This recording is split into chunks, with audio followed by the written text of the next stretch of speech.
English easy தான். Ma'am நான் இங்கிலீஷ்ல தான் பேசுறேன். ஆனா நான் பேசுறத ஒருத்தரும் மதிக்கவே மாட்டேங்கிறாங்க மேம். நான் பேசினாக்கா என்னமோ ஓகே அப்படிங்கிற மாரி தான் போறாங்க. சில பேர் பேசினாக்கா ஆன்னு பார்க்குறாங்க மேம் அப்படின்னு சொன்னீங்கனாக்கா, எஸ் இங்கிலீஷ்ங்கிறது வேற வேற லெவலுக்கு போயிட்டே இருக்குது. நான் எப்ப கத்துக்கிட்டேனோ அப்ப இருந்த இங்கிலீஷ் வேற. இப்ப குழந்தைங்க பேசுற இங்கிலீஷே வேற மாதிரி இருக்கு. ஸோ நம்ம வந்து தேங்கி நின்னுட்டோம் அப்படின்னாக்கா, நம்மள அப்கிரேட் பண்ணிக்காம இருந்துட்டோம் அப்படின்னாக்கா, நமக்கு இங்கிலீஷ் தெரியலன்னா எப்படி நம்மள பார்ப்பாங்களோ, அதே மாதிரி தான் பார்ப்பாங்க. அதனால நீங்க என்ன பண்றீங்க, அட்வான்ஸ்ட் இங்கிலீஷ் அப்படிங்கிற அதாவது அட்வான்ஸ்டுனா உங்களுக்கு இப்ப என்ன தெரிஞ்சிருக்குதோ அதுக்கு அடுத்த லெவல். அதுக்கப்புறம் அந்த லெவல் வந்ததுக்கப்புறம், அதுக்கப்புறம் ப்ரொஃபஷனல் லெவல். அந்த மாரி ஒரு ஒரு ஸ்டெப் இருக்கு. அந்த மாரி நீங்க உங்கள இம்ப்ரூவ் பண்ணிட்டே வந்தீங்க அப்படின்னாக்கா, நீங்க பேசுற இங்கிலீஷ பார்த்து மத்தவங்க வாவ்! நல்லா பேசுறாங்கல்ல அப்படிங்கிற அந்த ஃபீல அவங்களுக்கு குடுக்க முடியும். ஸோ அதனால நான் உங்களுக்கு இன்னைக்கு கொஞ்சம் வேர்ட்ஸ் சொல்லி தர போறேன். நீங்க எப்பவுமே சொல்ற சில வேர்ட்ஸ் இப்படிதான் சொல்வீங்க நீங்க அப்படின்னாக்கா, அதுக்கு பதிலா என்ன சொல்லலாம் அப்படின்னு நான் இன்னைக்கு சொல்லி தரேன்.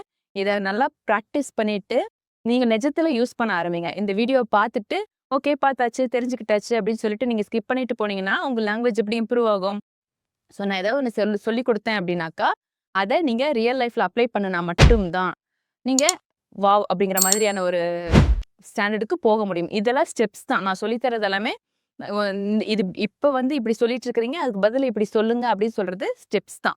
அந்த ஸ்டெப்ப தாண்டினா தான் அடுத்தடுத்து போம்போது உங்களுடைய லாங்குவேஜ் நல்லா இம்ப்ரூவ் ஆயிருக்கும். சரியா? நீங்க இவ்வளோ நாள் வந்து தேங்க் யூ சோ மச் அப்படிங்கிற வார்த்தை சொல்லியிருப்பீங்க ஆப்வியஸ்லி. யாராவது ஏதாவது ஒரு விஷயம் பண்ணுனாங்கனாக்கா, அதுல நீங்க ரொம்ப ஹாப்பி ஆயிட்டீங்க அப்படின்னாக்கா, தேங்க் யூ சோ மச் அப்படின்னு சொல்லுவீங்க. அது எல்லாருமே சொல்றது தானே. அப்ப நீங்க என்ன சொல்லலாம்? ஐ appreciate it. I appreciate it. அந்த வேர்ட் சொல்லுங்க. ஓகே என்ன தேங்க்ஸ் பண்ணாக்கா தேங்க்ஸ் சொல்றதுக்கு பதிலா வேற ஏதோ சொல்றாங்களே அப்படின்னு சொல்லி உங்கள பார்ப்பாங்க. அவங்களும் உங்கள மாரி பிகினரா இருந்தா. நல்லா இங்கிலீஷ் தெரிஞ்சவங்களா இருந்தாக்கா, ஓகே அதுவும் தேங்க்ஸ் தான் அப்படின்னு சொல்லி அவங்க ஏத்துக்குவாங்க. Okay. So thank you so much. அதுக்கு பதிலா என்ன சொல்ல போறீங்க? I appreciate it. I appreciate it. அப்படி சொல்லுங்க. ஓகே. அடுத்தது ஓ மை காட் அப்படின்னு சொல்லுவாங்க இல்லைங்களா? அந்த ஓ மை காட் பதிலா அது வந்து இங்கிலீஷ் பேச தெரிஞ்ச இனிஷியல் ஸ்டேஜ்ல சொல்றது. இங்கிலீஷ் தெரிஞ்சிருச்சுல்ல இப்ப நமக்கு. அதனால இனிமே நீங்க என்ன சொல்லணும்? Holy moly. என்ன சொல்லணும்? ஹோலி மோலி அப்படி சொல்லுங்க. அது oh my god! Holy moly அப்படி சொல்றது மாரி தான். ஓகே. ஓகே. அடுத்தது நான் கேட்டுட்டு தான் இருக்கேன். நீ பேசு. ஐ அம் லிசனிங் அப்படின்னு சொல்லுவீங்க இல்லையா? அதுக்கு பதிலா நீங்க சொல்ல வேண்டிய வார்த்தை தான். இது கேள்விப்பட்டிருப்பீங்கன்னு நெனைக்கிறேன். தட் இஸ் நீங்க பிராக்டிஸ் ட்ரை பண்றவங்க, இங்கிலீஷ் கத்துக்கிட்டு இருக்கிறவங்களா இருந்ததுனாக்க இந்த வேர்ட் கேள்விப்பட்டிருப்பீங்க. ஐ அம் ஆல் இயர்ஸ். ஐ அம் ஆல் இயர்ஸ் அப்படின்னு சொல்லி சொன்னீங்கன்னாக்கா, நான் கேட்டுட்டு தான் இருக்கிறேன். நீ சொல்லுங்க அப்படின்னு சொல்லி அர்த்தம். அடுத்தது ஐ ஃபர்காட் இட். நான் மறந்துட்டேன் அப்படின்னு சொல்லி சொல்றோம் அப்படின்னாக்கா, அதுக்கு பதில் நீங்க வந்து என்ன சொல்லலாம்? It slipped my mind. It slipped my mind அப்படின்னு சொன்னீங்கன்னாக்கா, அது என் மூளையிலேருந்து ஸ்லிப் ஆயி போயிருச்சு. அதனால எனக்கு ஞாபகம் இல்ல. அந்த மாதிரி வச்சுக்கோங்க. அந்த மாதிரி ஒரு மீனிங்ல தான் வரும். It slipped my mind. I forgot it. It slipped my mind. 2மே ஒண்ணு தான். சரிங்களா? ஐ டோன்ட் கேர். நான்லாம் கவலையே பட மாட்டேன். நார்மலா நீங்க சொல்றது ஐ டோன்ட் கேர் அப்படின்னு சொல்றது. நான் அத பத்தியெல்லாம் கவலைப்பட மாட்டேன். அதுக்கு என்ன சொல்வீங்க? எஸ் ஐ டோன்ட் கேர் சொல்வீங்க இல்லையா? அதுக்கு பதிலா நீங்க என்ன சொல்லலாம்? Uh it doesn't matter to me. It doesn't matter to me. அதெல்லாம் ஒரு மேட்டரே கிடையாது எனக்கு. அந்த மாதிரி அர்த்தம். It doesn't matter to me அப்படின்னு சொல்லுங்க. அடுத்து நான் ரொம்ப ஹாப்பியா இருக்கேன். ஐ அம் வெரி ஹாப்பி அப்படி சொல்றதுக்கு பதிலா அதுக்கு நெறைய விஷயம் இருக்குது. அதுல நீங்க என்ன சொல்லலாம்? ஐ அம் ஓவர் த மூன். மூனுக்கு மேல இருக்கேன். அப்படின்னு பயங்கரமா வானத்துல பறக்கிற மாதிரின்னா, அது ஹாப்பி தானே. அதுவும் மூனுக்கு மேலன்னா இன்னும் happy. I am over the moon அப்படின்னு சொன்னாக்கா, நான் ரொம்ப ஹாப்பியா இருக்கேன் அப்படின்னு சொல்லி அர்த்தம்.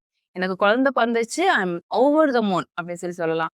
எனக்கு ப்ரமோஷன் கிடைச்சிச்சு. ஐ அம் ஓவர் த மூன் அப்படின்னு சொல்லலாம். அப்படின்னா, அந்த சொல்லும்போதே பாருங்க, நீங்க ஹாப்பியா தான் சொல்லணும்.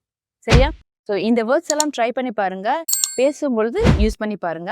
நான் ஒன்ஸ் அகைன் உங்களுக்கு சொல்றேன். நான் கேட்கறேன். நீங்க உங்களால அது சொல்ல முடியுதான்னு பாருங்க. மாத்தி மாத்தி கேட்கறேன். Oh my God! மறந்துருச்சா? Moly Molly!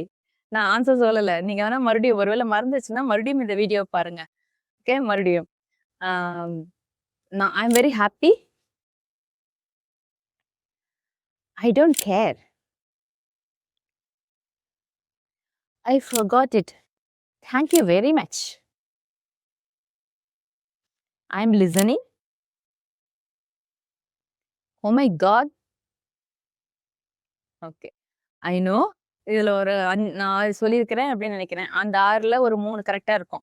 மீதி 3யும் கத்துக்கோங்க. இது எல்லாமே ரொம்ப பிராக்டிகலா, ரொம்ப சர்வசாதாரணமா எல்லாரும் யூஸ் பண்ற சென்டென்சஸ் தான். ஸோ இதெல்லாம் பிராக்டிஸ் பண்ணிக்கோங்க. நல்லா இங்கிலீஷ்ல பேச ட்ரை பண்ணணும்னு ஆசைப்பட்டா மட்டும் பத்தாது. அத பிராக்டிஸ் பண்ணுனா தான் வரும். So try that. இங்கிலீஷ்ல பேசுங்க. ஏன்னா, இங்கிலீஷ் ஈஸி தான். Thank you.